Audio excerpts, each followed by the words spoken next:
कक्षा 7 विज्ञान का पेपर। पहला क्वेश्चन है, रिक्त स्थानों की पूर्ति कीजिए। जिस प्रतिबिंब को पर्दे पर न प्राप्त किया जा सके उसे हम आभासी प्रतिबिंब कहते हैं। तो आभासी बनाएगा। अनाक्षिक श्वसन जो है ऑक्सीजन की अनुपस्थिति में होता है। अमीबा में भोजन पाचन का स्थान खाद्यान्नी है। वायु गर्म करने पर फैलती है तथा ठंडा करने पर जो है सिकुड़ती है। चूने के पानी का रासायनिक नाम जो है कैल्शियम हाइड्रोक्साइड है, कैल्शियम हाइड्रोक्साइड। दूसरा क्वेश्चन है आपको मिलान करने वाला है। कॉलम क से ख में मशरूम है, तो मशरूम को हम मिला देंगे मृत जीवी है। और रंध्र को हम मिला देंगे पत्ती में। उसके बाद है लाल चींटी को हम मिला देंगे फॉर्मिक अम्ल है। और डायलिसिस को हम मिला देंगे आपको रक्त छानने की विधि को कहते हैं। और स्टेथोस्कोप को मिला देंगे धड़कन मापन यंत्र में। अब है क्वेश्चन हमारा 3 नंबर, सही और गलत का निशान लगाना है।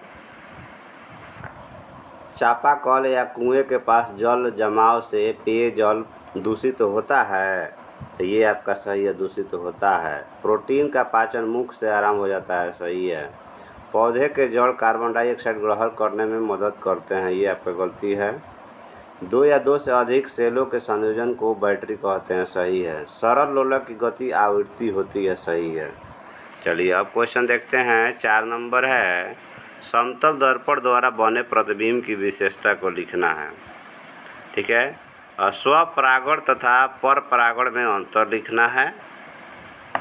आधी में कमजोर छप्पड़ क्यों उड़ जाते हैं। समतल दर्पण द्वारा बना प्रतिबिंब वस्तु के बराबर सीधा और दर्पण के पीछे जितनी दूरी पर वस्तु दर्पण के सामने रखी है उतनी ही दूरी पर दर्पण के पीछे बनता है। यह प्रतिबिंब आभासी कहलाता है। अब देखिए, परागकण का वर्तिकाग्र तक जाने की क्रिया को हम परागण कहते हैं। और जब परागकण अपने ही फूल के वर्तिकाग्र तक जाता है तो इसे हम स्वपरागण कहते हैं। परागकण को अपने ही पौधों के दूसरे फूलों के वर्तिकाग्र तक अपनी जाति या दूसरे फूलों के वर्तिकाग्र तक ले जाने की क्रिया को परपरागण कहते हैं। अब है कि गर्मी के दिनों में जो है छप्पर क्यों उड़ जाते हैं, आपको ये बता दें।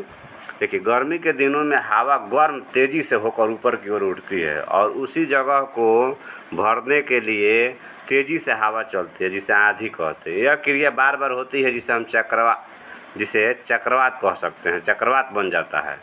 वायु दाब कम हो जाता है, नीचे से हवा ऊपर उठती है। तीव्र गति से बहती हवा में अपार शक्ति होता है और हवा निकलने का कोई स्थान नहीं मिलने के कारण कमज़ोर छप्पड़ जो है ऊपर उड़ा ले जाती है। इसीलिए जो है गांव में जब घर बनता है या कहीं भी, तो जैसे मान लीजिए कि घर आपका जो बन रहा है तो दीवार होता है, तो उसमें वेंटिलेटर ऊपर जो है कुछ दरवाज़ा छोड़ा जाता है जगह, ताकि हवा अगर इधर से इन कर रहा है तो इधर बाहर निकलने का जगह, वही नहीं जगह रहेगा तो उसको जो है उड़ा ले जाता है।